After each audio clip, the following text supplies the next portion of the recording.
ஆமென். நல்லா இருக்கீங்களான்னு கூட சொல்ல மாட்டீங்க. நல்லா இருக்கீங்களா? சரி, இன்னைக்கு உங்களுக்கு ஒரு வேதத்தின் சரித்திரத்தில் இருந்து உங்களுக்கு சில காரியங்களை நான் கற்றுக் கொடுக்க போகிறேன். உங்களுக்கெல்லாம் நல்ல பரிச்சயமான 3 புத்தகங்கள், எஸ்ரா, நெகேமியா, எஸ்தர். சரிதானே? எஸ்ரா புத்தகம், நெகேமியா புத்தகம், எஸ்தர் புத்தகம் மிக மிக பரிச்சயமான புத்தகங்கள்.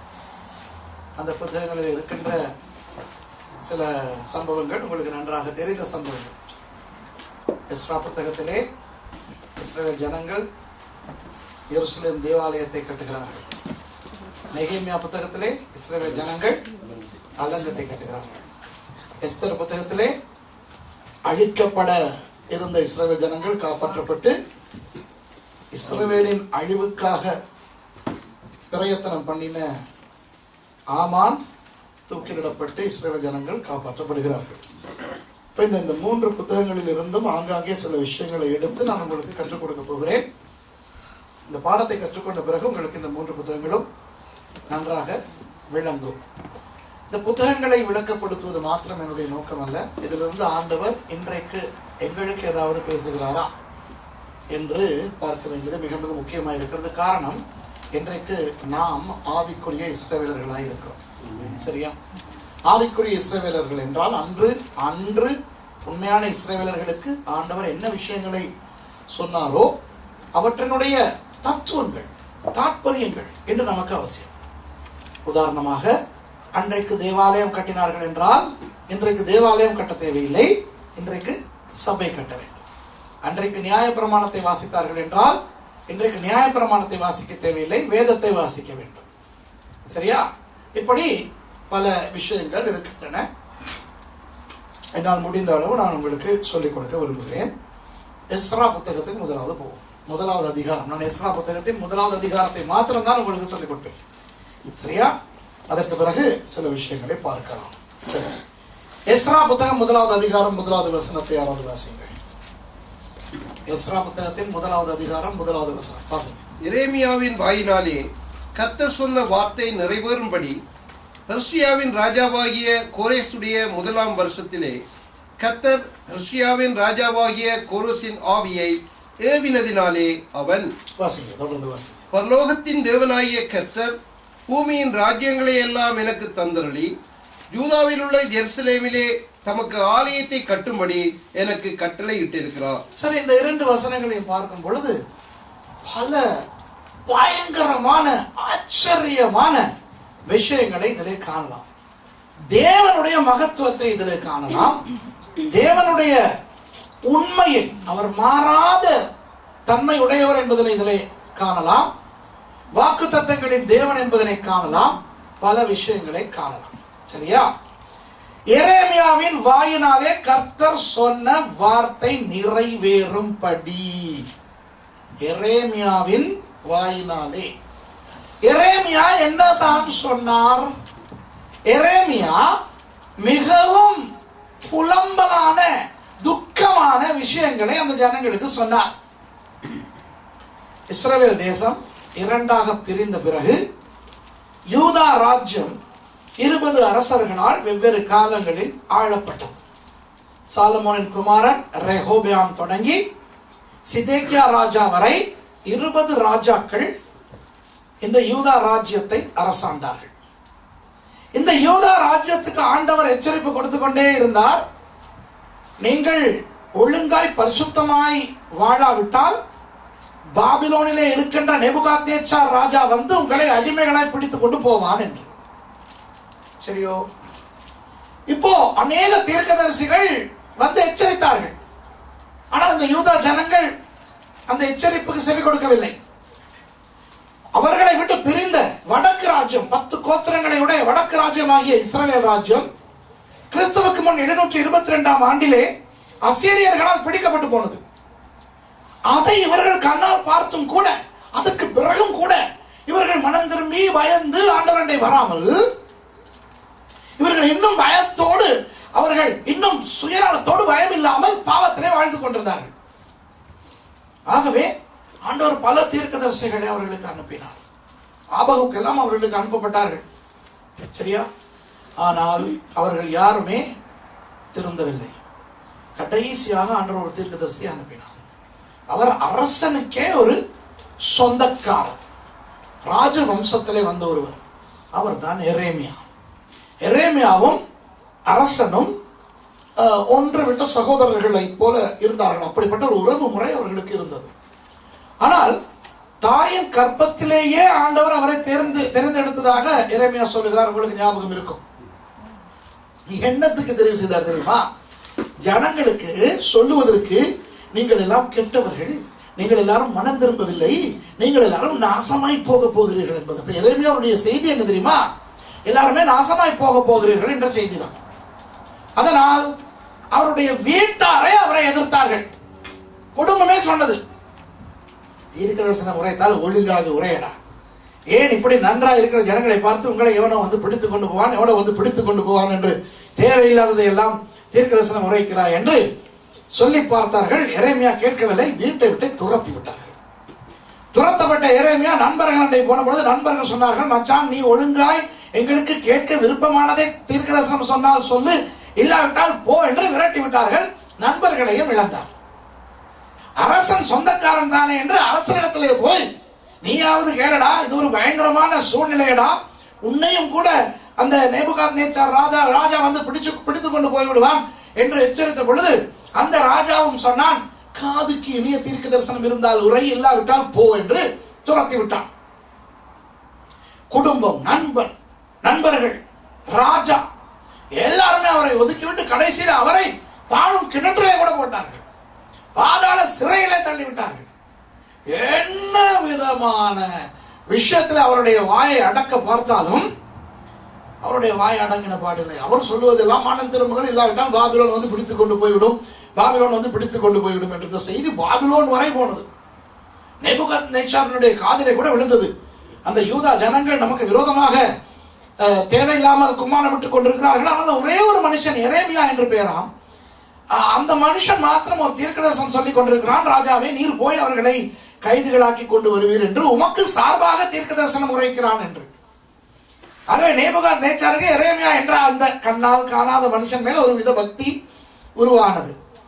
ஆகவே கிறிஸ்துவுக்கு முன் 586ஆம் ஆண்டு படையெடுத்து தன்னுடைய படையை அனுப்பி இந்த யூதா ராஜ்யத்தை அடிமைகளாக்கி கொண்டு வந்த பொழுது நேபுகாத்நேச்சார் சொல்லி அனுப்பினான், அங்கே எரேமியா என்ற ஒருவரை நீங்கள் கண்டால் அவரிடத்திலே கூப்பிட்டு கேளுங்கள், இப்படி ராஜா சொல்ல சொன்னார், உங்களையும் வேண்டுமானால் பாபிலோனுக்கு வரவாம், ஆனால் நன்றாக உங்களுக்கு நல்ல வீடெல்லாம் கட்டி நன்றாக வைத்திருப்பாராம், அப்படி இல்லை என்றால் இங்கே கூட உங்களுக்கு விருப்பமானால் இருக்கலாமா என்று சொல்ல சொன்னான். அந்த அளவுக்கு எரேமியாவுக்கு கவனிங்கள், எரேமியாவுக்கு அவருடைய ஜனங்களால் எந்த விதமான வரவேற்பும் கிடைக்காவிட்டாலும் ஒரு அந்நிய விக்கிரகாராதனைக்காரனால் வரவேற்பு கிடைத்தது.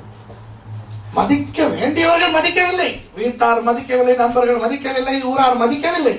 எங்கேயோ இருக்கின்ற யூதா ராஜ்யத்துக்கு எதிராய் முளைத்த ஒருவர் இந்த எரேமியாவை கௌரவித்தார். எரேமியாவுடைய தீர்க்க தரிசனத்திலே 2 பகுதிகள் இருந்தன. முதலாவது பகுதி தான் இவ்வளவு நேரம் நான் சொன்னது.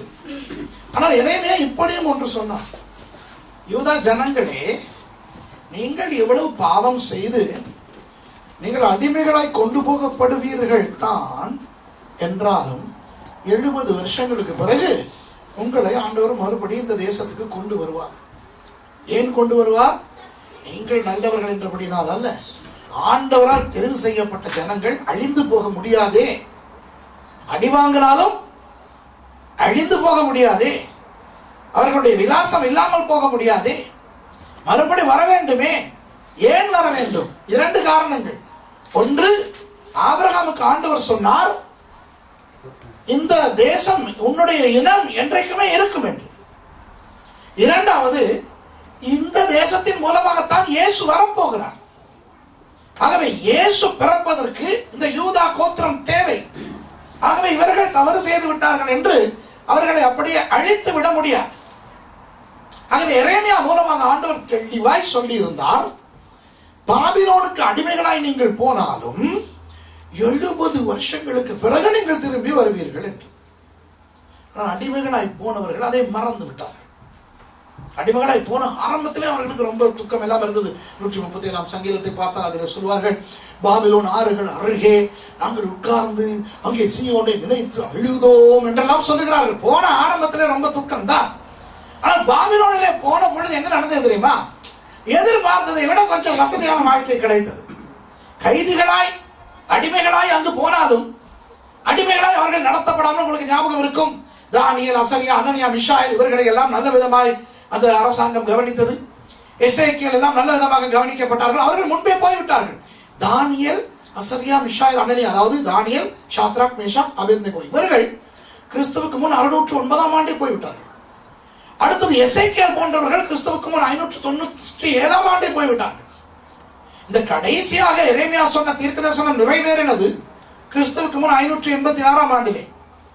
உங்களுக்கு ஏன் இந்த வசனம் இந்த வருஷங்களை சொல்லுகிறேன் என்றால், நீங்கள் ஞாபகம் வைத்திருப்பதற்காக அல்ல, தேவையே இல்லை. ஆனால் ஆண்டவருடைய வார்த்தை சரித்திரப்படி உண்மை என்றும் சொல்வதற்காக. இப்போ எரேமியா மூலம் நன்றாக இந்த வருஷத்தை கவனித்துக் கொள்ளுங்கள். கிறிஸ்துவுக்கு முன் 586ஆம் ஆண்டில் இந்த யூதா ஜனங்கள் கைதிகளாய் போகிறார்கள். எரேமியா மூலம் ஆண்டவர் என்ன சொல்லுகிறார்?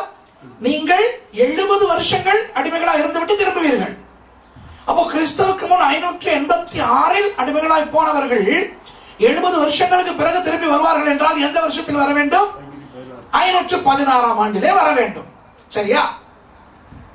இப்போ 586ஆம் ஆண்டில் இவர்கள் அங்கிருந்து துரத்தப்பட்ட பொழுது இவர்களுடைய வீடுகள் அழிக்கப்பட்டனதான், இவர்களுடைய எல்லா நாட்டின் எல்லா விஷயங்களும் அழிக்கப்பட்டனதான். ஆனால் யூதா ஜனங்களுக்கு, தேவனுடைய ஜனங்களுக்கு மிக மிக மிக முக்கியமான கட்டிடம் எது? தேவாலயம். தேவாலயத்தை நேபுகாத்நேச்சாரனுடைய ராணுவம் எரித்து சாம்பலாக்கி விட்டது. சரியா? அப்போ 70 வருஷங்களுக்கு பிறகு இந்த ஜனங்கள் திரும்பி வந்தால் தேசம் காடாய் இருக்கும், பரவாயில்லை. மனிதன் தானே, காடாய் இருந்தாலும் கூடாரத்துக்கு கீழேயாவது படுக்கலாம் அல்லவா? ஆமாவா இல்லையா? வரும் பொழுது மனுஷனுக்கு பெரிய பெரிய மாளிகை, பெரிய வீடெல்லாம் இருக்க வேண்டிய அவசியம் இல்லை. அவன் அடிமைத்தனத்தில இருந்து வெளியே வந்து தேசத்துக்கு வந்து மரத்தடியிலாவது இருந்து கொண்டு ஒரு வீட்டை, சின்ன குடிசையை கட்டி கொண்டு அதற்குள்ளே போய் அப்புறம் கொஞ்சம் கொஞ்சமாக நாட்டிலே தன்னை முன்னேற்றிக் கொள்ள முடியும். அப்படித்தானே? ஆமாவா இல்லையா? சந்தோஷம். ஆனால் ஆண்டவருடைய தேசம் அது. ஆண்டவர் அந்த காலத்திலே அந்த ஜனங்களுக்கு எங்கே வைத்து தன்னை பிரசன்னமாக்கினார்? தேவாலயத்திலே. அப்போ அவர்கள் அங்கிருந்து போகும் பொழுது தேவனுடைய பிரசன்னம் இருந்த தேவாலயமும் எடுத்து போடப்பட்டது. ஆனால் இவர்கள் திரும்பி வரும் பொழுது தேவாலயம் இவர்கள் வந்து கூடாரத்திலே இருந்து பல வருஷங்கள் சென்று கொஞ்சம் கொஞ்சமாக கட்டி முடித்து விட்டு ஆண்டவரே இப்போ இறங்கும் என்று சொன்னால் அது சரி வராது. 70 வருஷங்களுக்கு பிறகு இந்த ஜனங்கள் திரும்ப வரும் பொழுது தேவனுடைய பிரசன்னமும் அந்த தேசத்துக்குள்ளே வர வேண்டும். ஆமாவா இல்லையா? அப்படியானால் 70 வருஷங்களுக்கு பிறகு 516ஆம் ஆண்டு இந்த யூதா ஜனங்கள் தரும் மறுபடி எருசலேமுக்கு வரும் பொழுது அங்கே தேவாலயம் இருக்க வேண்டும். சரி அல்லவா? இப்ப பிரச்சனை என்னவென்றால் தேவாலயமும் இருக்க வேண்டும், ஜனங்கள் 516 தான் வர வேண்டும். அப்படியானால் அதற்கு முன்பதாகவே தேவாலயம் கட்டத் தொடங்க வேண்டும். தேவனுடைய ஆலயத்தை கட்டுகிறவர்கள் தேவனுடைய ஜனங்களாகத்தான் இருக்கவும் வேண்டும். அப்படித்தானே? ஏனென்றால் ஆண்டவர் சாலமோனை வைத்துதான் கட்டினார். சாலமோன் யார்? தாவீதினுடைய குமாரன். தேவாலயம் கட்டுவதற்கு ஒரு விவஸ்தை வேண்டும். எப்படி எங்களுக்கு தெரியும் அது? தாவீது ஒரு நாள் தன்னுடைய அரண்மனையிலே படுத்துக் கொண்டிருக்கிறார். அப்பொழுது அவருக்கு ஒரு யோசனை வந்தது. அடடா, ஆண்டவர் அல்லவா என்னை இந்த அளவுக்கு உயர்த்தினார். இன்று நான் ஒரு பெரிய அரண்மனையிலே, நல்ல கேதுரு மரங்களால் கட்டப்பட்ட அரண்மனையிலே வீட்டு இருக்கிறேன், படுத்திருக்கிறேன். ஆனால் கர்த்தருடைய உடன்படிக்கை பெட்டி கூடாரத்திலே இருக்கிறது. ஆகவே அந்த கர்த்தருடைய உடன்படிக்கை பெட்டியை வைப்பதற்கு ஒரு ஆலயம் கட்ட வேண்டும் என்று யாருக்கு தோன்றியது? சொல்லுங்க, யாருக்கு தோன்றியது? தாவீது லேசுப்பட்டாங்க. இந்த இடத்துல யாராவது தாவீது மாதிரி இருக்கிறீங்களா? தாவீதை போல நடனம் ஆடுறதா போய் சொல்லிக்கிட்டு நாங்க வாழ்றோம் தானே. என்ன ஒரு மாதிரி பாக்குறீங்க? பயங்கர புருடா விடுறோம் தானே. என்ன செய்வோம்? தாவீதை போல நடனமாடி இப்படி. இது ஒரு நடனமா? இந்த பண்ணிக்கிட்டு இருக்கேன், இது நடனமா? இது என்ன பரதமா, குச்சிப்புடியா, கதகளியா, டிஸ்கோவா, பிரேக்கா? என்ன நடனம் இது? இப்படி ஒரு நடனம் தமிழனுக்கு மாத்திரம் ஒரு நடனம் இருக்கு. இப்படி இப்படி தாவீதை போல நடனமாடி அப்பாவை ஸ்தோத்தரிப்பேன் அப்பா ஸ்தோத்திரம். அவர் மேல வந்து பார்ப்பாரு, அந்த ஆங்கிள் இருந்து பார்த்தா இந்த பக்கம் தட்டுறது தெரியுது, இங்க இருந்து பார்த்தா ஆடுற மாதிரி தெரியலையே. தாவீதை போல நடனம் ஆடுறதா பொய்க்கு பாடிக்கிட்டு ஆடுறது கூட இல்ல நம்மள இல்லையா? அப்ப நாங்க தாவீதை போல ஆடவே முடியாதவங்க தாவீதை போல வாழ முடியுமா? சரியா?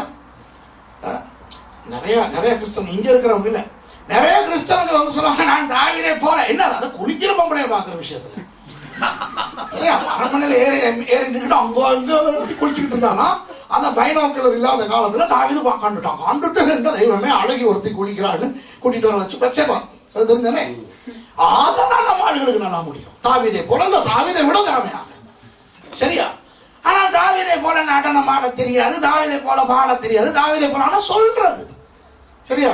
ஏன்னா கர்த்தராவியனில் அசைவாடிட தாவீதை போல் துதிப்பேன். தாவீதை எப்படி துதித்தாராம்? கர்த்தருடைய உடன்படிக்கை பெட்டி வரும் பொழுது அவர் துதித்து துதித்து ஆடிக்கொண்டு வந்த வேகத்தில் அவருடைய மேலாடை கூட விழுந்தது. நம்மாக்கள் துதிப்பேன் துதிப்பேன் தாவீதை போல் துதிப்பேன். அவன் அழுதுகிட்டு இருந்தாலும் எங்கேயுமே இல்லை. சரியா? சொல்லுவாங்க கர்த்தராவியனில் அசைவாடிட தாவீதை போல் பாடுவேன். சரியா?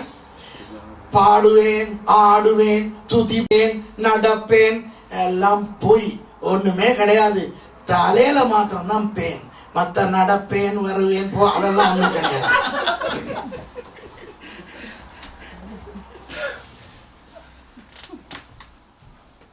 அப்போ இந்த இடத்துல இருக்கிற நாங்கள் யாரேனும் தாவீதை போல இருக்க முடியுமா? சொல்லுங்க பார்க்கலாம். அந்த ரேஞ்சில் நம்ம யாராவது இருக்கோம்? நானா இல்லை, நான் கிடையவே கிடையாது. தாவீதை போல என்ற தெய்வமே. தாவீது வந்து தேவனுடைய இருதயத்துக்கு அடுத்தவன். அந்த அளவுக்கு வர ஆசை. ஆனால் ஆஹா, நான் ரட்சிக்கப்பட்டது 79ஆம் ஆண்டு, முழு நேர பாஸ்டரானது 86ஆம் ஆண்டு. இந்த 2013ஆம் வருஷத்துல என்னிடத்துல நீங்கள் கேட்டாலும் எந்த அளவுக்கு தாவீதை போல வந்திருக்கிறான் என்று, தாவீது 16 வயதுல இருந்தானே அந்த லெவலுக்கு கூட நான் இன்னும் வரவில்லை என்றுதான் நான் சொல்ல முடியும். அப்படிப்பட்ட அந்த பெரிய தாவீதுக்கே தேவாலயம் கட்ட ஆண்டவர் அனுமதி கொடுக்கவில்லை, தகுதி இல்லை. தாவீது தேவனுடைய இருதயத்துக்கு அடுத்தவன். 150 சங்கீதங்களில் 72 சங்கீதங்களை எழுதி எங்கள் கையில கொடுத்ததே அவர்தான். அப்படிப்பட்ட பெரிய ஒரு மனிதன், அவருக்கே ஆண்டவர் சொன்னார் ஐடியா நல்லதடா, கட்டலாம் தேவாலயம், ஆனால் அதை கட்டுவதற்கு உனக்கு தகுதி இல்லை. ஏனென்றால் நீ நிறைய ரத்தம் சிந்தி இருக்கிறாய், நிறைய யுத்தங்கள் செய்திருக்க, நீ சொல்லி அளவா செய்த. ஆமா, நான் சொல்லித்தானடா நீ போய் யுத்தம் செய்தாய். இருந்தாலும் யுத்தம் செய்தது நீ அல்லவா? ரத்தம் கரை படிந்த கைகள் தேவாலயம் கட்ட முடியாது. ஆண்டவரை நீங்களே அவனை கொல்லி இவனை கொல்லி சொல்லிவிட்டு இப்ப ரத்தம் கெடு. அதுதானடா நான் பேசாமல் நீ தேவாலயம் கட்டுகிற ஐடியாவை விட்டுவிடு, உன் மகன் மூலம் கட்டுவேன். சாலமோன் மூலம் ஆண்டவர் தேவாலயத்தை கட்டுவதற்கு காரணமே தாவீது கட்ட வேண்டியது. ஆனா தாவீது அந்த தகுதியை இழந்து விட்டார். அப்படி இருக்கும் பொழுது இப்போ அந்த தேவாலயம் இடித்து போடப்பட்டிருக்கிறது, எரித்து போடப்பட்டிருக்கிறது.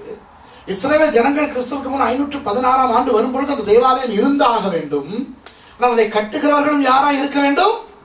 யூதர்கள் மாத்திரமே, தகுதி உள்ள யூதர்களாக இருக்க வேண்டும். இப்ப யூதர்கள் எல்லாரும் எங்கே இருக்கிறார்கள்? பாபிலோனிலே. ஆனால் இப்பொழுது பாபிலோனிலே அல்ல. ஏனென்றால் பாபிலோன் விழுந்து விட்டது. 70 வருஷங்களுக்கு, அதாவது கிறிஸ்துவுக்கு முன் 586 யூதர்களை சிறைப்படுத்திக் கொண்டு போயிருந்தாலும் அந்த பாபிலோன் விழுந்து விட்டது. இப்போ அந்த பாபிலோனை தோற்கடித்து விட்டு அரசாடுகின்றது பெர்ஷியா. அப்போ பெர்ஷிய ராஜ்யத்தில் பெர்ஷியர்களுக்கு அடிமைகளாகத்தான் யூதர்கள் வாழுகிறார். நீங்கள் தானியேல் புத்தகத்தை பார்த்தால் அதில் சில ராஜாக்கள் வருகிறார்கள் அல்லவா. முதல் ராஜா யார்? நேபுகாத்நேச்சார். அவர் யார்? பாபிலோனியர். அப்புறம் இன்னும் ஒரு ராஜாவை சந்திப்பீர்கள், பெல்ஷாத்சார் என்ற ஒரு ராஜா. அந்த தேவாலய பனிமுட்டுக்களை எல்லாம் வைத்து ஒரு விருந்து செய்தாரே தானியேல் புத்தகத்திலே, பெல்ஷாத்சார் ராஜா. அவர் நேபுகாத்நேச்சாரினுடைய பேரன், அவரும் பாபிலோனியர். ஆனால் பெல்ஷாத்சாரினுடைய ஆட்சியின் போது அந்த இரவு, அவர் அந்த விருந்து நடத்தின இரவு, ஆண்டவருக்கு எரிச்சல் வந்துவிட்டது. தேவாலய பாத்திரங்களை எல்லாம் வைத்துக்கொண்டு இவன் இந்த மாதிரி பாவிகளுக்கு பாட்டி வைக்கிறான் என்று சொல்லி ஆண்டவர் வாயாலே சொல்லக்கூட எரிச்சல் பட்டு சுவற்றில் எழுதினார், மென்னே மென்னே தெற்கேல் பார்சின் என்று. அதாவது தராசில வைத்து நிறுக்கப்பட்டு நீ குறைவுள்ளவன் என்று எண்ணப்பட்டாய், ஆகவே இன்றே உன் ராஜ்யம் எடுத்து வேறொருவருக்கு கொடுக்கப்படுகிறது என்று. அந்த கர்த்தருடைய கை அதை எழுதும் பொழுது வெளியிலே 2 இராணுவங்கள் பதிவிருந்தன. 2 இராணுவங்கள், மேதிய தேசத்து இராணுவமும் பெர்ஷிய தேசத்து இராணுவமும் அந்த பெர்ஷியாவை சுற்றி பதிவிருந்தன. அவர்கள் என்ன செய்ய போகிறார்கள்? பாபிலோனை சிறைப்பிடிக்க, பாபிலோனை அடிக்க போகிறார்கள். ஆனால் அவர்கள் அடிக்க தேவை ஏற்படவில்லை. எல்லாரும் பாட்டி போட்டுக் கொண்டிருக்கிறார்கள். மேதியர்கள் ஒரு கதவு வழியாக, பெர்ஷியர்கள் ஒரு கதவு வழியாக உள்ளே வந்து பாபிலோனை ஹேண்ட்ஸ் அப் என்றார்கள். அவர்கள் சிறைப்பட்டு விட்டார்கள். பாபிலோன் விழுந்து விட்டது. ஒரு துளி ரத்தம் சிந்தப்படாமல் அவ்வளவு பெரிய ஒரு சாம்ராஜ்யம் தன்னுடைய சாம்ராஜ்யத்தை இழந்தது. யார் கையிலே?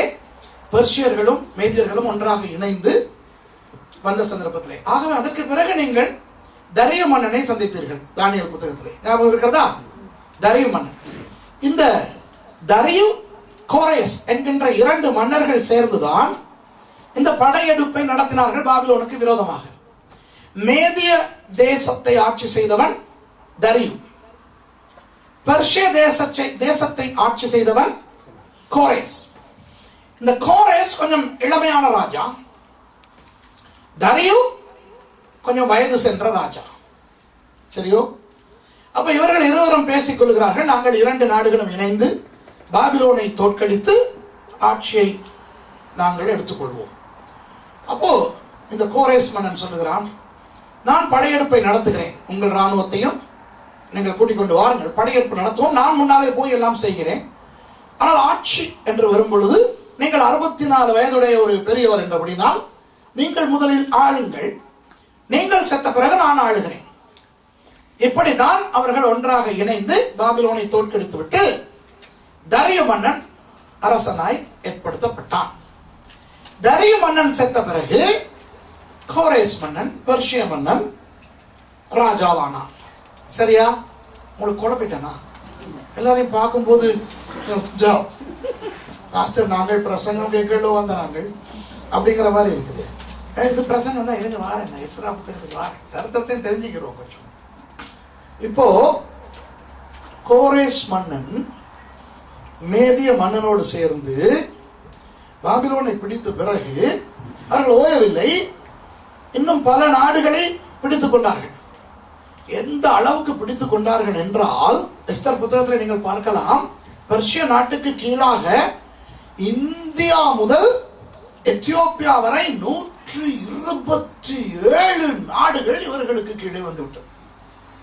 இந்து தேசம் முதல் என்று சொல்வது இந்தியாவிலே காணப்படுகின்ற சில அரச ஏடுகளிலே அவர்கள் அந்த காலத்திலே பெர்ஷிய மன்னர்களுக்கு கப்பம் செலுத்தினார்கள். முகலாய மன்னர்கள், தமிழ் மன்னர்கள் எல்லாரும் கூட இந்த பெர்ஷிய தேசத்துக்கு கப்பம் கட்டினார்கள் என்று அவர்களுடைய ஏடுகளிலே குறிப்பிடப்பட்டிருக்கிறது. ஆகவே இந்த இந்தியா முதல் எத்தியோப்பியா வரை 127 நாடுகளை பிடித்துக் கொண்டார்கள். யார்? பெர்ஷியர்கள். பெர்ஷியர்கள் பிடித்தார்கள். எப்படி பிடித்தார்கள்? பெர்ஷிய மன்னன் கோரேஸ் அவன் தன்னுடைய தெய்வங்களை வணங்கி அவன் தன்னுடைய போர் சேவகர்களோடு மேதிய ராணுவத்தையும் எடுத்துக்கொண்டு போய் அல்லவா அவன் யுத்தம் செய்து இவ்வளவு பெரிய ஒரு மகத்தான வெற்றியை பெற்றுக் கொண்டான். உண்டா இல்லையா? நான் ஒரு முக்கியமான விஷயத்தை சொல்லிக் கொடுக்கிறேன், அதை ஞாபகத்தில் வைத்துக் கொள்ளுங்கள். ஓகேயா? அதை ஞாபகத்தில் வைத்துக் கொள்ளுங்கள். இப்போ எரேமியா சொன்ன கதை என்ன? 70 வருஷங்களுக்கு பிறகு நீங்கள் திரும்ப வருவீர்கள். அப்போ 516 ஆண்டில் அந்த நேரத்தில் யார் இஸ்ரவேலர்களை நடத்துகிறார்களோ தங்களுடைய தேசத்தில் வைத்து, பெர்சியனாய் இருக்கட்டும், பாபிலோனியனாய் இருக்கட்டும், மேதியனாய் இருக்கட்டும், யவனாயும் இருக்கட்டும், அவனுடைய உள்ளத்திலே ஆண்டவர் ஏவி இவர்களை விடுதலை செய்து இவர்களை மறுபடி எருசலேமுக்கு யூதா தேசத்துக்கு அனுப்பினால் இவர்கள் வருவார்கள். ஆனால் வந்தால் தேவாலயம் இல்லை. ஆகவே இவர்கள் வர முன்பதாக ஏதோ ஒரு விதத்திலே யூதர்கள் எருசலேமுக்கு வந்து தேவாலயம் கட்ட ஆரம்பிக்க வேண்டும் அல்லவா? அதனால் ஆண்டவர் என்ன செய்தார், எப்படி செய்தார் என்று தெரியாது. நானும் ரொம்ப கஷ்டப்பட்டேன், கண்டுபிடிக்க முடியவே இல்லை. எப்படியோ அந்த கோரேஸ் இருக்கிறானே, கோரேஸ், இப்ப இவ்வளவு நேரம் சொன்னேனே, போய் தன்னுடைய படையோடு 127 நாடுகளை கைப்பற்றின கோரேஸ், அவன் மன்னனான முதல் வருஷத்திலேயே அவனுடைய உள்ளத்தில் ஆண்டவர் ஒரு ஏவினார். எப்படி ஏவினார் என்று தெரியாது. ஆனால் எந்த அளவுக்கு ஏவினார் என்றால் அவன் என்ன தெரியுமா சொல்லுகிறான்? இப்ப வாசித்த வசனத்தில் அவன் என்ன சொல்லுகிறான்? 2வது வசனம், பரலோகத்தின் தேவனாகிய கர்த்தர் பூமியின் ராஜ்யங்களை எல்லாம் எனக்கு தந்தருளி என்ற தெய்வம். இவ்வளவு நேரம் உங்களுக்கு சொன்னது புரிஞ்சிருந்தா இந்த இடத்துல நீங்க எந்த தெய்வமே சொல்லிருக்கீங்க. புரியுதோ இல்லையோ எனக்குன்னா வெள்ளங்குதே இல்லை. இந்த தடவை நோவே வந்து நான் ஆச்சரியப்பட்டு தான் திரும்பி போகிறேன். இப்படியும் உண்டா? உண்டுங்கிறதுக்கு ஆதாரமே இதுதான். இந்த கேமரா என்னைய மட்டும் காட்டுது. இந்த கேமரால பாக்குற ஆட்களுக்கு நான் சொல்ல விரும்புகிறேன், உண்மையாக இங்கே ஜனங்கள் உண்டு. திருப்பி காட்டினா பொம்பளைகள் ஆம்பளைகள் இல்ல. இன்னொரு விஷயம், ஜனங்கள் தான் உண்டு, உயிரோடு உண்டு, உயிரோடு உண்டு. சரியா வழங்குதா? இந்த தெய்வம் கவனிக்கிறீங்களா? பெர்சிய ராஜா அவன் ஒவ்வொரு நாட்டையும் கைப்பற்றின பொழுது எப்படி போயிருப்பான்? தன் தெய்வங்களுக்கு பூஜைகள் நடத்தி, தன் மந்திரவாதிகளை அழைத்து, அவர்கள் எல்லாம் மத சம்பிரதாயமான விஷயங்களை எல்லாம் செய்து, தானும் நன்றாக யுத்தம் செய்ய பழகி, தன்னுடைய ராணுவத்தை நன்றாக பயிற்றுவித்து, சும்மா அல்ல, பயங்கரமாக அவன் தன்னையும் தன் ராணுவத்தையும் தயார்படுத்தி கொண்டுதான் போய் இந்த உலகத்தை ஜெயித்தான். ஆனால் ஜெயித்தவன் எப்போ சொல்லுகிறானா? அதாவது பெர்சியாவின் ராஜாவாகிய கோரேஷுடைய எத்தனையாம் வருஷத்தில்? இப்ப 1வது வசனத்தை வாசிச்சீங்களே, எத்தனையாவது? முதலாம். உங்களோட பைபிளே அப்படி இருக்கா? அப்ப அப்படின்னா உண்மைதான். சரியா? அதாவது கோரேஸ் ராஜா அரசனாய் வந்த முதல் வருஷத்திலேயே என்னமோ என்று அவனுக்கு நடந்து, அவனுக்கு தெரிந்து விட்டது, இவ்வளவு மந்திரங்களை சொல்லி, இவ்வளவு விக்கிரகங்களுக்கு பூஜைகள் செய்து, இவ்வளவு சாஸ்திர சம்பிரதாயங்களை பார்த்து, இவ்வளவு ட்ரைனிங் கொடுத்து போய் யுத்தம் செய்து இத்தனை நாடுகளுக்கு ராஜாவாய் நான் என்று வந்திருந்தாலும் இதற்கெல்லாம் காரணம் அது ஒன்றுமே இல்லை. இந்த எங்கள் நாட்டில் அடிமைகளாக இருக்கிறார்களே இந்த யூதர்கள், அவர்களுடைய தெய்வம் தான் இந்த அத்தனை நாடுகளையும் எனக்கு கொடுத்திருக்கிறது என்று.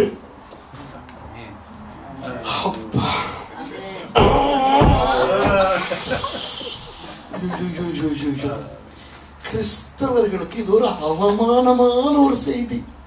தெரியுமா? இன்றைக்கு அநேக கிறிஸ்தவர்கள் கர்த்தருடைய கிருபையால் வாழ்ந்து கொண்டு ஏதோ தான் சாதித்தது போல வாழுகிற காலம் இது. தெரியுமா? கிறிஸ்தவன் ரட்சிக்கப்பட்டதே தேவ கிருபை. கிறிஸ்தவன் இன்றைக்கு உயிரோடு இருப்பதே தேவ கிருபை. நமக்கு பணம் இருக்கிறதா, சுகம் இருக்கிறதா, எல்லாமே தேவ கிருபை.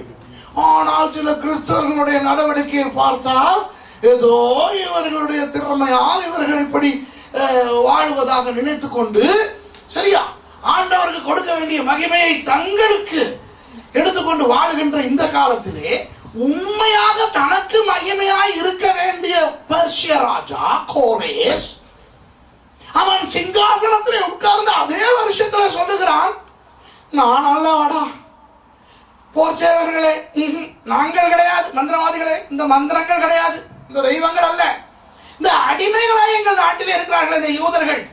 நாங்கள் இந்த நாட்டை பாபிலோனியர்கள் கையிலிருந்து பிடிக்கும் பொழுதே இருந்தார்களே யூதர்கள், இப்போ நமக்கு அடிமைகளாய் இருக்கிறார்களே, அவர்களுடைய தெய்வம் தானடா நமக்கு இத்தனை 127 நாடுகளையும் கொடுத்திருக்கிறது என்று சொல்லுகிறான் என்றால் பாருங்கள். ஐயோ, உங்களுக்கு புரியுதா? ஆண்டவர் எப்படி அந்த பெர்சிய ராஜாவுக்கு இதை தெரியப்படுத்தினார், உணர்த்தினார் என்று எனக்கு தெரிந்து கொள்ள ஆசை. என்றால் இது ஒரு பயங்கரமான விஷயம். கோரேஸ் இப்படி சொல்லுகிறான் என்றால் தெரியவில்லை. ஒருவேளை ஒரு சந்தேகம் இருக்கிறது எனக்கு. இந்த சம்பவம் நடக்க கிட்டத்தட்ட 175 வருஷங்களுக்கு முன்பு 175 வருஷங்களுக்கு முன்பு ஏசாயா வந்தார்.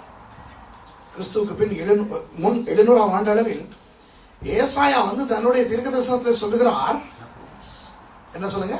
என் தாசனாகிய கோரேசை நான் ஏவுவேன், எழுப்புவேன் என்று சொல்லுகிறார். ஒருவேளை இந்த கோரேஸ் இதை குறித்து கேள்விப்பட்டிருப்பாலும் தெரியாது. அடே, நான் வர 175 வருஷங்களுக்கு முன்பதாக என் பெயரை சொல்லி இந்த ஜனங்களின் தீர்க்கதரிசி ஒருவன் தீர்க்கதரிசனம் எழுதி இருக்கிறானே, இந்த தெய்வத்தை பற்றி கொஞ்சம் தேடி பார்ப்போம் என்று அவன் தேடி பார்த்தாலும் தெரியாது. ஒரு ஊகம்தான்.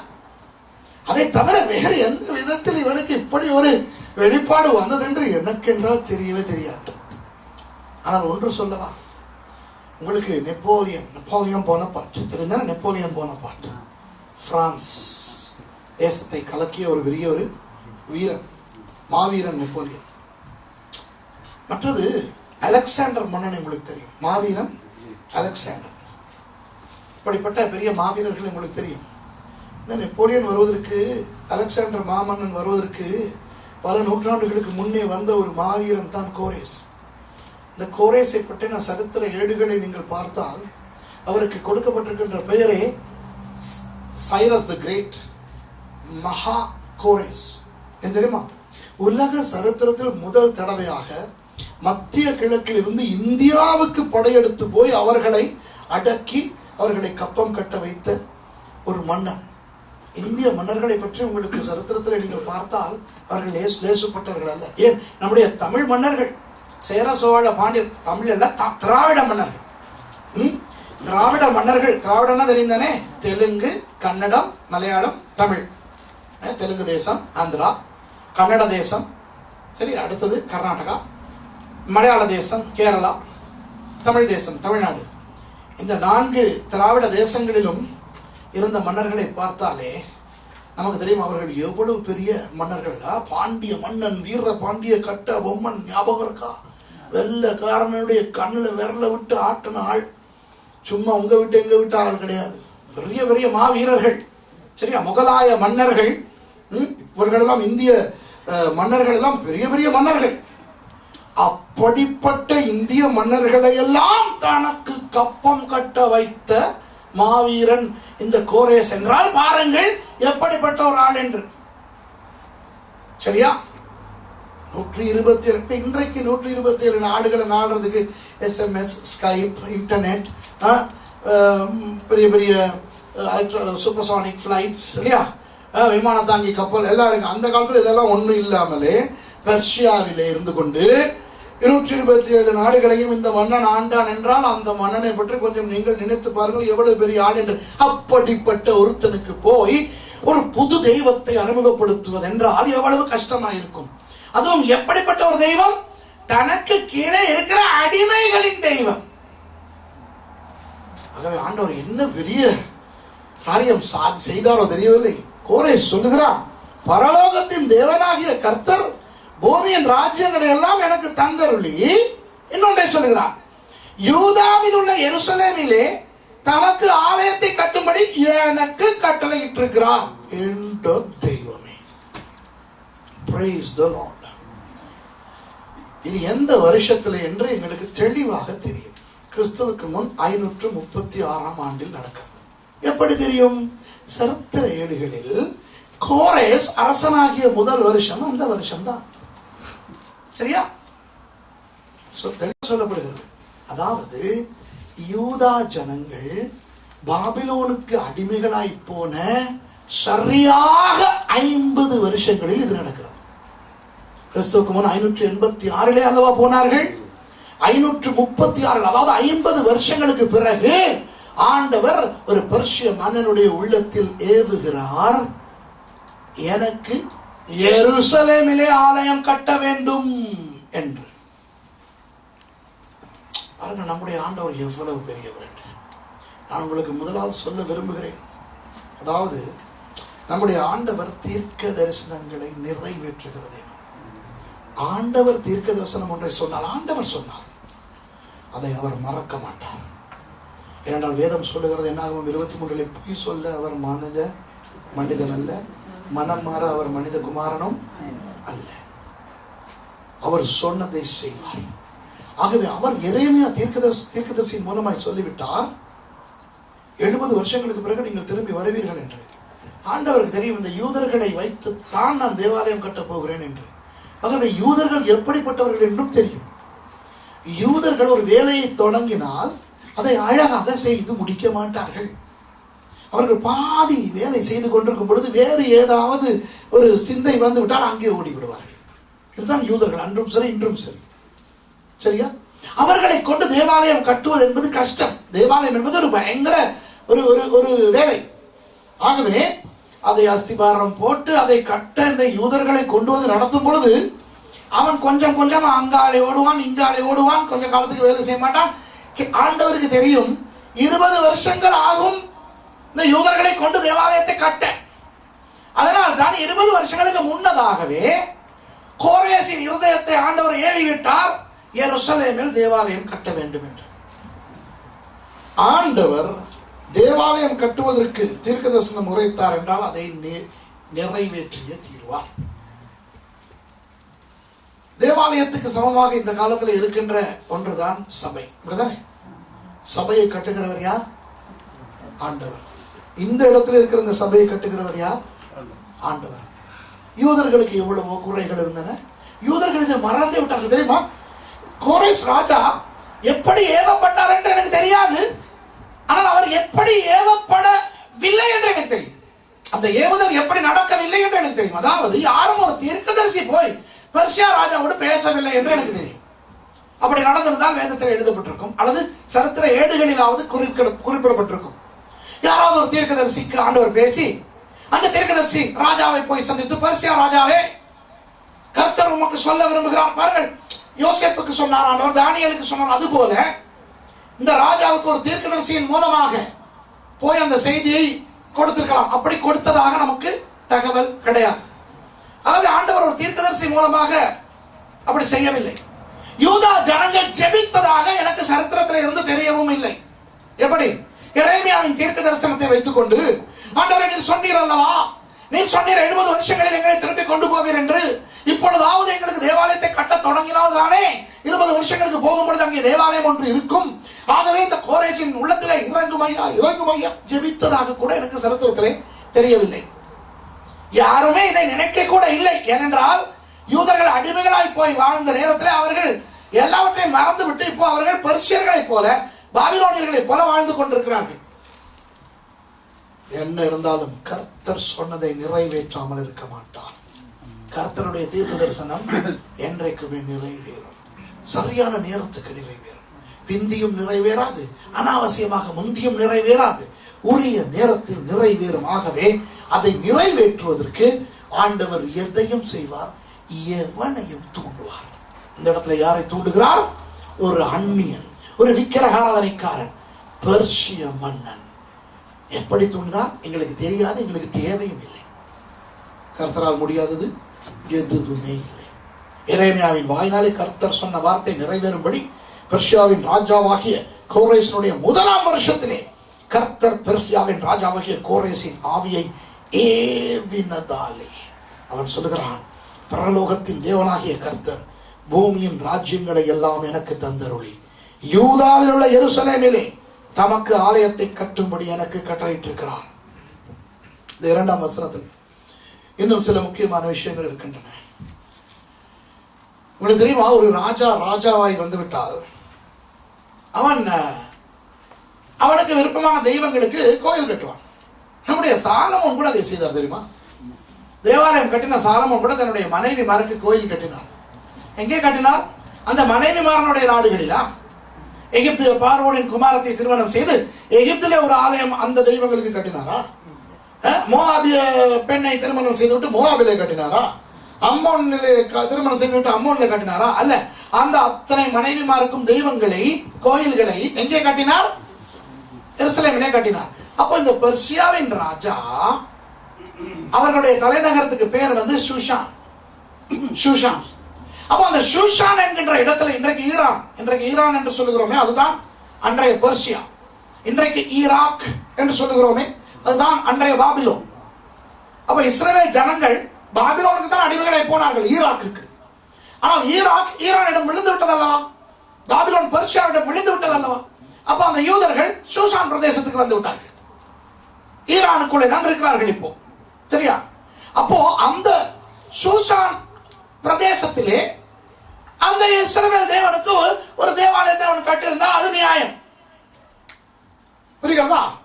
சரி, இந்த தெய்வம் தான் எனக்கு இந்த நாடுகளை எல்லாம் கொடுத்தாராம், அது ஒரு பிரம்மாண்டமான ஒரு தேவாலயத்தை இந்த பரலோகத்தின் தேவனுக்கு, இந்த யூதர்களின் தேவனுக்கு நான் கட்டப் போகிறேன் என்று அவன் சூசானிலே கட்டியிருந்தால் நியாயம். அப்படித்தான் அநேக ராஜாக்கள் செய்தார்கள். ஆனால் கர்த்தர் தனக்கு ஒரு ஆலயத்தை இவன் கட்ட வேண்டும் என்று சொன்னது மாத்திரமல்ல, எங்கே கட்ட வேண்டும் என்றும் சொல்லிவிட்டார். எங்கே? யூதாவில் உள்ள எருசலேமிலே. உண்மையாக இந்த பெர்சியா ராஜாவின் காலத்தில், இந்த காலத்திலே கிறிஸ்துவுக்கு முன் 536 எருசலேமிலே யார் இருந்தார்கள் தெரியுமா? யாருக்காவது? யாருமே இல்லை, யாருமே இருக்கல. எரேமியாவோடு கூட 586 ஆண்டில் எரேமியாவோடு கூட இந்த வயது போனவர்கள், பிள்ளைகள் சிலரை விட்டு போனார்கள். அவர்களை ஆளுவதற்கு ஒரு ஒரு ஆளுநனையும் நியமித்தார்கள். ஆனால் சில வாலிபர்கள் இந்த பாபிலோனிய ராணுவத்துக்கு தப்பி அவர்கள் ஒளிந்திருந்திருக்கிறார்கள். கைதிகளாக இவர்கள் பிடித்து போகப்பட்ட பிறகு இந்த வாலிபர்களும் வந்து எரேமியா அவர்களோடு சேர்ந்த இந்த ஜனங்களோடு இணைந்து விட்டார். அந்த வாலிபர்களுக்கெல்லாம் தலைவனாக ஒருவன் இருந்தான். அவன் பேர் இஸ்மாயில். ஆபிரகாம் ஆகாருக்கு பிறந்த இஸ்மவேல் அல்ல. சரி, இது வேறொரு, அவனுடைய பெயர் இஸ்மாயில். இவன் என்ன செய்தான்? நேபுகாத்நேச்சார் ஒரு ஆளுநனை வைத்து விட்டு போனாரே, அவனை கொலை செய்து விட்டான். அவனை கொலை செய்தவுடன் அந்த எருசலேமில் வைக்கப்பட்டிருந்த பாபிலோனிய ராணுவத்தில் அந்த கொஞ்சம் பேர் வந்து இவர்களை விரட்டி கொண்டு போய் இவர்கள் ஓடிவிட்டார்கள். இப்போ கொலை செய்த வாலிபர்கள் ஓடிவிட்டார்கள், துரத்தி கொண்டு போன ராணுவமும் போய்விட்டது. எரேமியா இந்த ஜனங்களை எல்லாம் அழைத்து சொன்னார், இப்போ இந்த வெறியன்கள் பயங்கர கோபத்தில் இருப்பார்கள். இவர்கள் போய் அந்த இஸ்மவேலையும் அந்த வாலிபர்களையும் கொன்றாலும் சரி, கொல்லாவிட்டாலும் சரி, திரும்பி வந்து நம்மை அடிப்பார்கள். ஆகவே தப்பி ஓடி விடுவோம் என்று எரேமியா இந்த தன்னோடு இருந்த அந்த வயோதிபர்கள், இந்த பிள்ளைகள், பெண்கள், இவர்கள் எல்லாம் அழைத்துக் கொண்டு எகிப்துக்கு போய்விட்டார். எகிப்திலே போய் அலெக்சாண்ட்ரியாவிலே தஞ்சம் புகுந்தார். எருசலேமிலே யாருமே இல்லை. திரும்பி வந்த அந்த சேவகர்களும் நேபுகாத்நேச்சாருக்கு அறிவித்தார்கள், இப்படி நடந்து விட்டது, இப்போ யாருமே இல்லை என்று. நேபுகாத்நேச்சார் சொன்னா சரி வாருங்கள் என்று. அதற்கு பிறகு எருசலேம் காடாகி போய்விட்டது, யாருமே அங்கே இருக்கவில்லை. இந்த எரேமியாவோடு கூட இந்த யூத ஜனங்கள் எகிப்துக்கு வந்து அலெக்சாண்ட்ரியாவில் இருந்தார்கள் அல்லவா, அவர்கள் தான் எகிப்திய யூதர்களாக இருந்தார்கள், அலெக்சாண்ட்ரியர் யூதர்கள். அவர்களில் ஒருவர் தான் பவுல். பிற்காலத்திலே இயேசுவை ஏரோது கொலை செய்ய போகிறான் என்று கேள்விப்பட்ட பொழுது தேவதூதனால் எச்சரிக்கப்பட்டு அவர்கள் போனார்கள் அல்லவா எகிப்துக்கு. போய் சில வருஷங்கள் அவர்கள் தங்கியிருந்தார்களே, ஒளிந்திருந்தார்களே, இந்த யூதர்கள் மத்தியிலே தான் அவர்களும் இருந்து விட்டு திரும்ப ஏரோது மறுத்த பிறகு வந்தார்கள் நாசரேத்துக்கு. அப்போ அந்த யூதர்கள் அங்கு வந்தது அந்த எரேமியாவின் அந்த ஜனங்களோடு. எரேமியா இறந்தது கூட எகிப்திலே என்றுதான் எங்களுக்கு சரித்திரம் சொல்லுகிறது. சரியா? ஆகவே எருசலேம் கிறிஸ்துவுக்கு முன் 536 ஆண்டில் எருசலேம் எப்படி இருக்கிறது என்றால் காடாய் கிடக்கிறது. அப்போ அங்கே யாருமே இல்லை. எருசலேம் வாசிகள் எல்லாரும் இங்கே ஷூஷான் பிரதேசத்திலே பெர்சியாவில் இருக்கிறார்கள். அப்போ இந்த ராஜா என்ன நினைத்திருக்க வேண்டும்? ஆலயம் இவர்களுக்கு அல்லவா, இவர்களுடைய தெய்வத்துக்காக தானே ஆலயம். இவர்கள் இருக்கிற இங்கே ஒரு பெரிய ஆலயத்தை கட்டி கொடுப்போம். யாரும் இல்லாத அந்த எருசலேமில் போயிட்டு எவனாவது ஒரு பெரிய ஆலயத்தை கட்டுவானா என்று பெர்சியா ராஜா நினைத்திருக்க வேண்டும் அல்லவா? ஆனால் என்ன தெரிகிறது எங்களுக்கு? இது பெர்சியா ராஜாவின் உள்ளத்திலே தோன்றிய ஒன்றல்ல, அவனுடைய உள்ளத்திலே தோன்றி இருந்தால் இப்படித்தான் தீர்மானித்திருப்பான். இது ஆண்டவர் சொன்னது. ஆண்டவர் என்ன தெரியுமா சொல்லுகிறார்? என்னுடைய வாசஸ்தலம் எருசலேம். நான் பெர்சியாவில் இருக்கிற தேவன் அல்ல. எனக்கு ஆலயம் வேண்டும், நான் இருப்பதற்கு ஒழிய என்னை வந்து வணங்குவதற்கு அல்ல. அவன் இஷ்டமானாலும் எருசலேமிலே வந்து என்னை சந்திக்கட்டும். அந்த காலத்திலே. இப்போ அதே ஆண்டவர் எங்களோடு இருக்கிறார், எங்களுடைய சரீரத்தை ஆலயமாய் வைத்துக் கொண்டு. எவ்வளவு பெரிய ஆண்டவர் பாருங்கள். இதை உணராமல் எத்தனையோ பேர் பாட்டுக்கு சும்மா இருக்கிறார்கள். பழைய ஏற்பாட்டு காலத்திலே ஆண்டவரை சந்திப்பது என்றால் பயங்கர கஷ்டம் தெரியுமா? யூதர்கள் இந்த ஆண்டவரால் தெரிவு செய்யப்பட்ட ஜனங்கள், இவர்கள் எருசலேமுக்கு போக வேண்டும். எருசலேமிலே போனாலும் அந்த உடன்படிக்கை பெட்டியை கூட இவர்களுக்கு பார்க்க முடியாது. அது மகா பரிசுத்த ஸ்தலத்தில் இருக்கிறது. அப்படி கஷ்டம் ஆண்டவரை சந்திப்பது அந்த காலத்திலே. மோசே சொல்லுகிறான், அவ்வளவு பெரிய மோசே சொல்லுகிறான், ஆண்டவரே கொஞ்சம் பார்க்கணுமா? ஆஹா முடியாதுடா. ஐயோ ப்ளீஸ் ஆண்டவர். சரி, ஒரு கல்லின் இடுக்கில் நான் அந்த பக்கத்தாலே போவேன், கொஞ்சம் லைட்டாக பாரு, அவ்வளவுதான். இன்றைக்கு ஆண்டவர் எங்களுக்கு தரிசனங்கள் கொடுக்கிறார். சில பேரை பார்த்தா எனது தலைவன் இயேசுவின் மார்பில் சாய்ந்து சாய்ந்து எல்லாம் பாடிக்கிட்டு இருக்கிறாங்க. சரியா?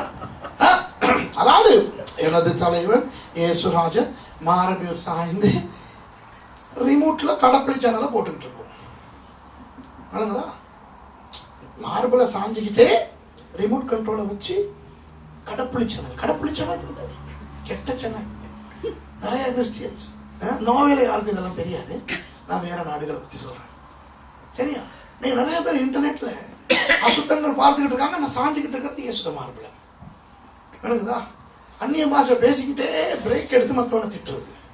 சரியா? நாசமா கூட நீங்க இங்க வந்து அந்நிய பாஷை. அந்த மாதிரி டேலண்ட் எல்லாம் இந்த காலத்துல இருக்கு. அந்த காலத்துல அப்படியெல்லாம் நினைச்சு கூட பார்க்க முடியாது. ஆண்டவர் எவ்வளவு, அவரை சந்திப்பதற்கு எவ்வளவு கஷ்டம். இன்றைக்கு ஆண்டவர் தன்னை எங்களுடைய நிலைமைக்கு எடுத்துக்கொண்டு கொண்டு வந்து வைத்திருக்கிறார். அப்போ இந்த எருசலேமிலே தமக்கு ஆலயத்தை கட்டும்படி எனக்கு கட்டளை இட்டிருக்கிறார். அடுத்தது பாருங்க, எருசலேமிலே கட்டு என்று பெர்சியா ராஜாவுக்கு எப்படி சொல்லியிருக்கிறார்? சத்தமா சொல்லுங்க. கட்டளை இட்டுறதுனா என்ன? ஆண்டவர் கனவுல வந்து, ராஜாவே உனக்கு நான் இவ்வளவு செய்து கொடுத்தேன், 127 ராஜ்யம் நான் உனக்கு கொடுத்துருக்கேன். சரி, 27 டிஸ்கவுண்ட், 100 ராஜ்யமாவது உனக்கு கொடுத்தேனேடா, எனக்கு ஒரு ஆலயம் கட்டியா ப்ளீஸ். ஆஹா, தன்னை அறியாத அந்நிய ராஜாவா இருந்தாலும், உலகத்தில் ஒரு பெரிய மாவீரனா இருந்தாலும், ஒரு பெரிய சக்கரவர்த்தியா இருந்தாலும், நம்முடைய ஆண்டவர் அவனுக்கே கட்டளை கொடுக்கிற அளவுக்கு சல்வ வல்லவராக ராஜாதி ராஜாவாக இருக்கிறார். தன்னுடைய தீர்க்க தரிசனம் நிறைவேற வேண்டும் என்றால் எவனுக்கும் கட்டளையிட நம்முடைய ஆண்டவருக்கு வல்லமை இருக்கிறது. அவருடைய தீர்க்க தரிசனம் நிறைவேற அது யாருமே எதற்குமே அஞ்ச தேவையில்லை. கர்த்தர் எனக்கு சொன்னார், நீ போய் பெல்குடியிலே சபை தொடங்கு, நீ பெல்குடியிலே போய் பைபிள் காலேஜ் தொடங்கு என்று எத்தனை பேர் எதிர்த்தார்கள் தெரியுமா? அரசாங்கம் எதிர்த்தது, போலீசார் எதிர்த்தார்கள், பெரிய பெரிய மந்திரிகள் என்னை கொல்ல வந்தார்கள். ஆனால் ஆண்டவர் என்ன செய்தார்? அவர் சொன்னதை எவனாலும் மாற்ற முடியாமல் இன்றைக்கு பிரசித்தமாக அந்த இடத்துல பைபிள் காலேஜும் சபையும் நடந்து கொண்டு வருகிறது. எவனுக்கும் ஒன்றும் செய்ய முடியாதபடி. ஏன்? அவர் சொன்னால் அதை அவர் எப்படி வேண்டுமானாலும் நிறைவேற்றுவார். ஏனென்றால் அவர் ராஜாதி ராஜா. எங்கோ கிடக்கிற பெர்சியா ராஜாவுக்கு இவர் கட்டளை கொடுக்கிறார், எருசலேம்ல தேவாலயம் கட்டடா என்று. சும்மா சொல்லவில்லை. சும்மா சொல்லியிருந்தால் இவன் பெரிய சக்கரவர்த்தி அல்லவா? இவனுடைய கட்டட நிபுணர்களை அனுப்பி ஒரு மகத்தான ஆலயத்தை கட்டி கொடுத்திருப்பான். ஆண்டவர் சொல்கிறார், இரடா பொறடா, இன்னும் நான் முடிக்கவில்லை, நான் சொல்லுகின்ற எல்லாவற்றையும் நீ கேள். சும்மா ஆலயம் கட்ட முடியாது. யார் கட்ட வேண்டும் என்று நான் சொல்லுகிறேன். பாருங்க அடுத்த வசனம், 3வது வசனம். அவருடைய ஜனங்கள் எல்லாரிலும் எவன் உங்களுக்குள் இருக்கிறானோ அவனோட கூட அவனுடைய தேவன் இருப்பாராக. யாரோடு தேவன் இருப்பாராக? அவருடைய ஜனங்கள் என்றால் யார்? யூதர்கள். புரியுதா? யூதர்கள். அவன், அதாவது யூதன், யூதாவில் உள்ள எருசலேமுக்கு போய், சரியா, இங்க இருந்து அங்க போய் இஸ்ரவேலின் தேவனாகிய கர்த்தருடைய ஆலயத்தை கட்ட கடவன். Praise the Lord. ஆண்டவர் ஆலயத்தை கட்டுவதற்கு கட்டளை கொடுத்தது மாத்திரமல்ல, சொல்லுகிறார், பெர்சியா ராஜாவே, உன்னால் அதை செய்ய முடியாது, உன் பெர்சியர்களால் அதை செய்ய முடியாது. ஏன்? நான் விடமாட்டேன். அந்நியன் எனக்கு ஆலயம் கட்டக்கூடாது, அந்நியனுடைய கை பாடவே கூடாது, அந்நியனுடைய கால் எருசலேமிலே பாடவே கூடாதுடா. இங்க இருக்கின்ற யூதாவில் உள்ள யூத ஜனத்தை அனுப்பு சொல்லிவிட்டு இவன் ஒன்று சொல்லுகிறான் பாருங்கள் அந்த வசனத்திலே, எருசலேமில் வாசம் பண்ணுகிற தேவனே தேவன். நல்ல நேரம் அவன் வணங்கி வந்த மற்ற தெய்வங்கள் எல்லாம் பெரும் விக்கிரகங்கள். அவையும் குட்டி குட்டி தெய்வங்களாக இருந்திருந்தால் இவன் இதை சொன்ன பொழுது அவையெல்லாம் தற்கொலை பண்ணியிருக்கும். வணங்குதா? வணங்கியோட பெர்சியால இருக்குதானே நிறைய குட்டி குட்டி சாமிகள் இருக்குதானே. அந்த யுத்தத்துக்கு போகும்போது கும்பிட்டு போன சாமி, கல்யாணம் கட்டும் போது கும்பிட்ட சாமி, பெரிய பெரிய சிலைகள், சின்ன சின்ன சிலைகள், இவற்றுக்கெல்லாம் உயிர் இருந்திருந்தால் தூக்கு போட்டு செத்து போயிருக்கும். ஏன் தெரியுமா? அடே, பெர்சிய தெய்வங்கள் நாங்கள் இருக்கத்தக்க இந்த அடிமைகளின் தெய்வம் அவர்தானாம் தேவன் என்று இவன் சொல்லுகிறானே. பாருங்க எப்படி வழங்குதா உங்களுக்கு. எஸ்ரா புத்தகத்துல இந்த 2 வசனத்துல உங்களுக்கு இவ்வளவு விஷயம் சொல்றேனே, நம்முடைய ஆண்டவர் எவ்வளவு மகத்துவமானவர் என்று உங்களுக்கு தெரிகிறதா இல்லையா? 3வது வசனம், எருசலேமிலே வாசம் பண்ணுகிற தேவனே தேவன். அதுல இன்னும் ஒரு ரகசியத்தையும் சொல்லுகிறான். அவன் என்ன சொல்லுகிறான்? இந்த பெர்சியா ராஜா என்ன சொல்லுகிறான்? இந்த யூதா ஜனங்கள் இருக்கிறார்களே, இவர்கள் எல்லாரும் இங்கேதானே வாழுகிறார்கள்.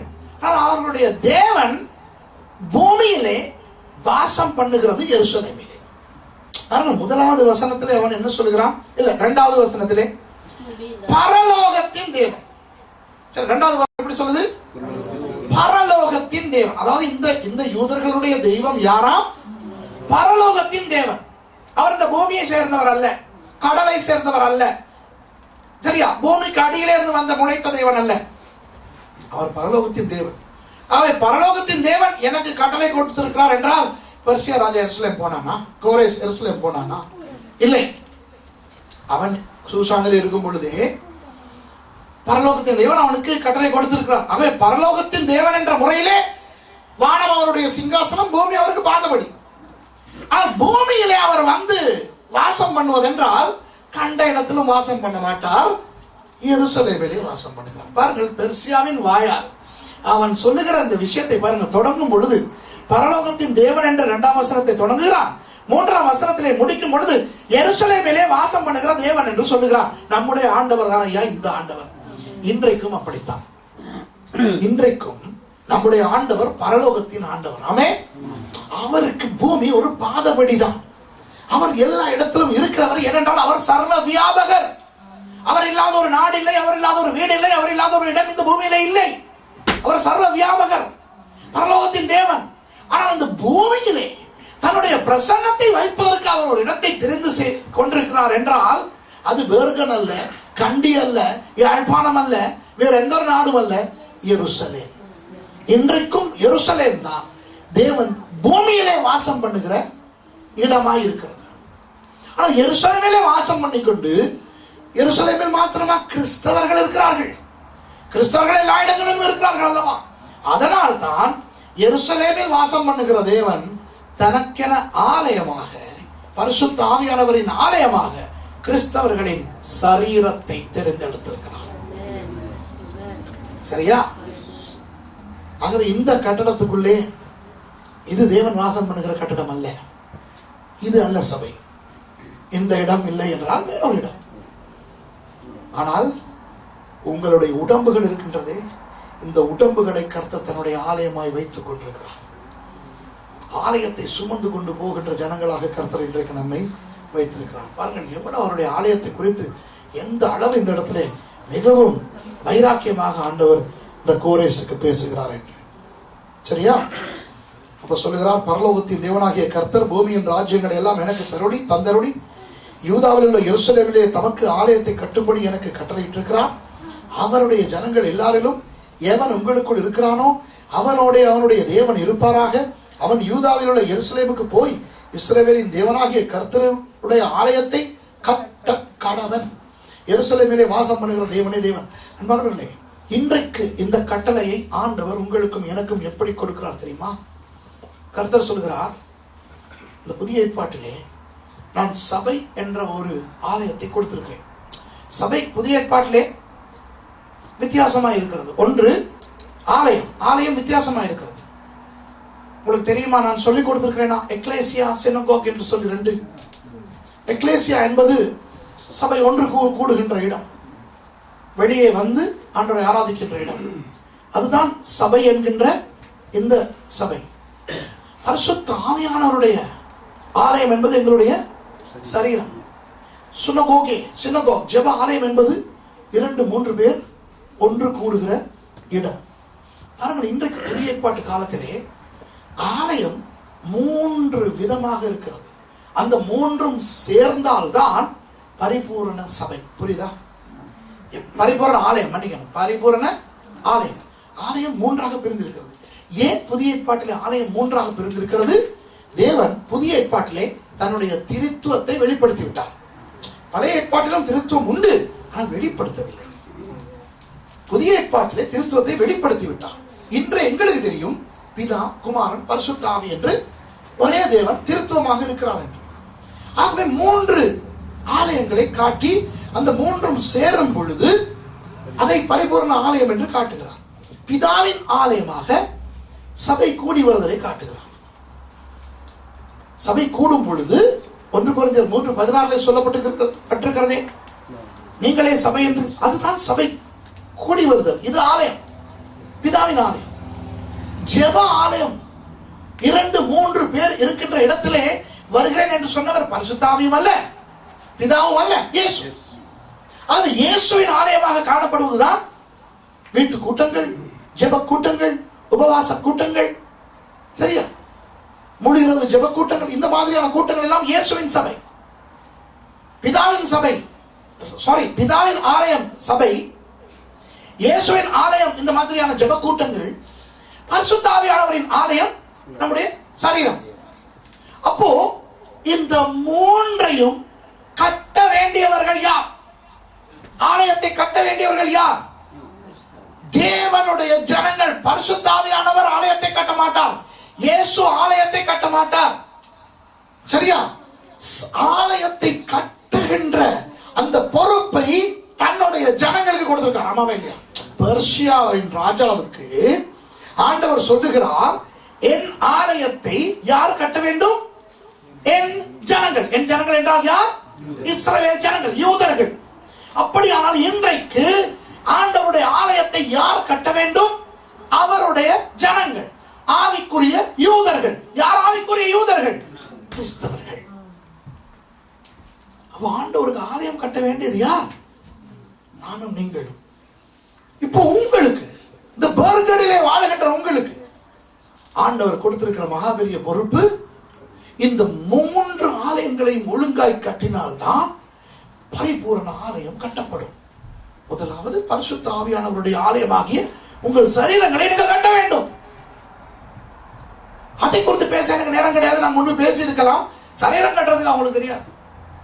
உங்களுடைய சரீரங்களை தூய்மையாக வைத்திருப்பது, உங்களுடைய சரீரங்களை ஆலயத்துக்கு கொண்டு வருவது, உங்களுடைய சரீரங்களை பயன்படுத்தி ஆண்டவரை துதிப்பது, ஜெபிப்பது, அதெல்லாம். ஆனால் இன்னும் 2 விஷயங்கள் இருக்கின்றன. இயேசுவின் ஆலயத்தையும் பிதாவின் ஆலயத்தையும் நீங்கள் கட்ட வேண்டும். இயேசுவின் ஆலயம் எது? இந்த சபையால் நடத்தப்படுகின்ற எல்லா வீட்டு கூட்டங்களும், எல்லா சின்ன பிள்ளை கூட்டங்களும், எல்லா உபவாச கூட்டங்களும், எல்லா முழு இரவு கூட்டங்களும், எல்லா விசேஷ கூட்டங்களும், சபை ஆராதனை தவிர இந்த சபையால் நடைபெறும் அனைத்து கூட்டங்களும் இயேசுவின் ஆலயங்கள். புரியுதா? உங்களுக்கு இந்த ஆலயம், இந்த சபை எல்லாம் தாங்க. ஆகவே இந்த சபையால் நடத்தப்படுகின்ற ஆராதனை தவிர்த்த மற்ற எல்லாவற்றுக்கும் அதை கட்டி எழுப்ப வேண்டிய பெரிய பொறுப்பை கர்த்தர் உங்களுக்கு கொடுத்திருக்கிறார். பிசாசு என்ன செய்வான்? அவனுக்கு விருப்பம். நீங்கள் பார்த்தால் உங்களுக்கு தெரியும். நீங்கள் எஸ்ரா புத்தகத்தை நீ வாசிங்க. நான் உங்களுக்கு 1ஆம் அதிகாரத்தில் ஒரு சில வசனங்களோடு முடித்து விடுவேன். ஆனால் அந்த முழு புத்தகத்தையும் வாசித்தால் இது நடக்கிறது. என்ன நடக்கிறது? பெர்சியா ராஜா பயங்கர உதவிகளோடு இந்த ஜனங்களை அனுப்புகிறான். ஆனால் இவர்கள் போய் ஆலயம் கட்டும் பொழுது ஏராளமான எதிரிகள் வருகிறார்கள். ஆலயம் கட்டுவதற்கு சக்கரவர்த்தியின் அனுமதி கிடைத்திருந்தாலும் ஆண்டவர் கட்டளை கொடுத்திருந்தாலும் எதிரிகள் உண்டு. அந்த எதிரிகள் என்ன செய்தார்கள் தெரியுமா?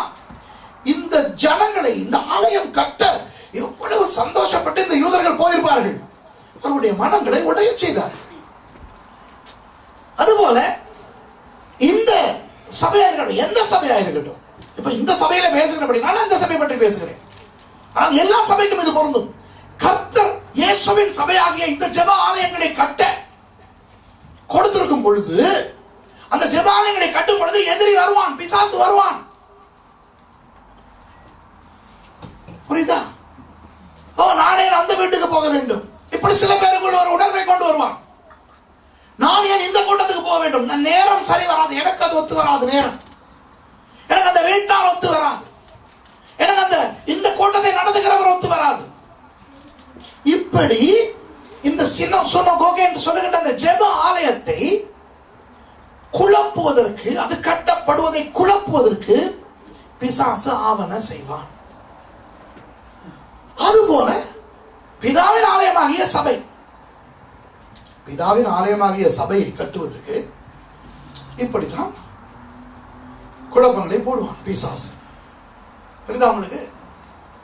இருக்கின்ற இல்லாத குறைகளை காட்டுவான். இருக்கிற குறைகளை காட்டுவது ரொம்ப லேஸ். சரியா?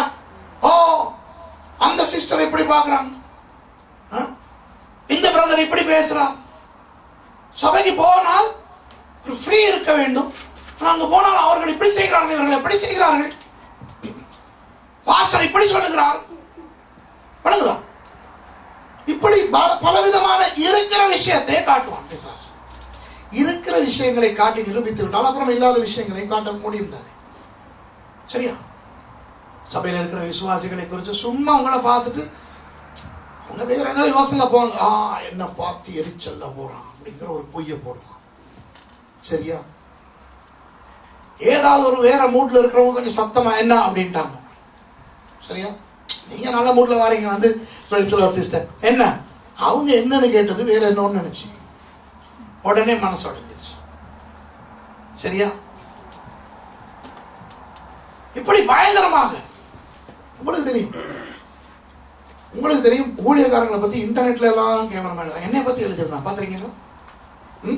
பாஸ்டர் ஆபேலை பத்தி கேவலமா எழுதுனா, பாஸ்டர் ஆபேலுக்கு நான் ஒத்து பாடுறேன்ட்டு என்னை பத்தி கேவலமா எழுதுனா. சரியா? இதெல்லாம் பார்த்த உடனே ஜனங்க நினைக்கிறது என்னது, இவங்கதான் சபை நடத்துறாங்க. இப்படி பிசாசு உள்ளதையும் காட்டி இல்லாததையும் காட்டி எதை குழப்புகிறான் தெரியுமா? எங்களை அல்ல, ஆலயம் கட்டுவதை. எங்கே இடிக்கப்படுகிறது? ஆலயம் இடிக்கப்படுகிறது. இப்ப பாருங்கள், யூதர்கள் கேட்டார்களா, பெர்சியா ராஜாவே, எங்கள் ஆண்டவருக்கு ஆலயம் கட்ட எங்களுக்கு ஏதாவது ஒரு சப்போர்ட் தர முடியுமா கேட்டார்களா? இல்லவே இல்லை. அவர்கள் பாட்டுக்கு தாங்கள் உண்டு தங்கள் வேலை உண்டு என்று இருந்தார்கள். சும்மா இருந்த கோரேசை ஏவினவர் யார்? ஆண்டவர். ஏன் ஏவினார்? ஆலயம் அவருக்கு தேவைப்பட்டது. நீங்கள் யாராவது ஆண்டவரிடத்திலே கேட்டீர்களா, ஆண்டவரே யார் உண்மையான தெய்வம், எனக்கு ரட்சிக்கப்பட வேண்டும், சபை தொடங்க? இல்லை. கர்த்தர் எங்களை தேடி வந்தார், அவருக்கு நாங்கள் தேவைப்பட்டது. எங்களுக்கு அவரை தேவைப்பட அவர் யார் என்று தெரியாது. அவருக்கு எங்களை தேவைப்பட்டது, ரட்சித்தார், ரட்சிக்கப்பட்டோம். ரட்சிக்கப்பட்ட எங்களுக்கு சபை ஒன்று தொடங்க வேண்டும் என்று அவருக்கு தேவைப்பட்டது. இன்றைக்கு இந்த சியோன் சபை இந்த பெர்கனிலே இருப்பதென்றால் அதற்கு காரணம் யாருக்கும் தேவைப்பட்ட ஒன்று அல்ல, இது ஆண்டவருக்கு தேவைப்பட்டது. ஆகவே ஏதாவது ஒரு பிரச்சனை இந்த சபைக்கு வந்தால் அது யாரை இடிக்கும் தெரியுமா? அவரை தான் இடிக்கும். உண்மையா இல்லையா? இதைத்தான் பிசாசு செய்ய விரும்புகிறான். இந்த யூதர்கள் சும்மா இருந்தார்கள், அவர்களுக்கு விஷயமே தெரியாது. திடீரென அவர்களுக்கு அழைப்பு வந்தது, அரசன் எல்லாரையும் அழைக்கிறார், எல்லா யூதர்களும் வரட்டும். எல்லாருக்கும் பயம் வந்திருக்கும் இல்லையா? டங்கு டங்கு டங்கு டங்கு டங்கு டங்கு. இந்த நாட்டில் வாழ்கின்ற யூதர்களுக்கு அறிய தருவதாவது, நாளை காலை 9 மணிக்கு யூதர்கள் எல்லாரும் சூசான் அரண்மனை வாசலுக்கு வர வேண்டும், அரச உத்தரவு. டும் டும் டும். ஐயோ, யூதர்களுக்கு எல்லாம் டாய்லெட் வந்திருக்கும். சரியா? 50 வருஷமா இருக்கிறமே நாங்க என்ன பண்ணோம். இப்ப ஞாபகம் வரும். என்னது அந்த சாத்ராக் மேஷாக் ஆபேத்நேகோவை நேபுகாத்நேச்சர் நெருப்புல போட்டான். அது மாதிரி எதுக்குமோ தானியல் அவரை தூக்கி சிங்க கேபிள் போட்டாங்க. அப்படி என்னமோ இல்ல நம்மளால ஏதாவது எவனாவது பண்ணிட்டானோ. ஐயா ஏதாவது பண்ணா சொல்லிருங்கடா, எல்லாருக்கும் சேர்த்து பிரச்சனை. பயத்தோட போயிருப்பானுங்க இல்லையா?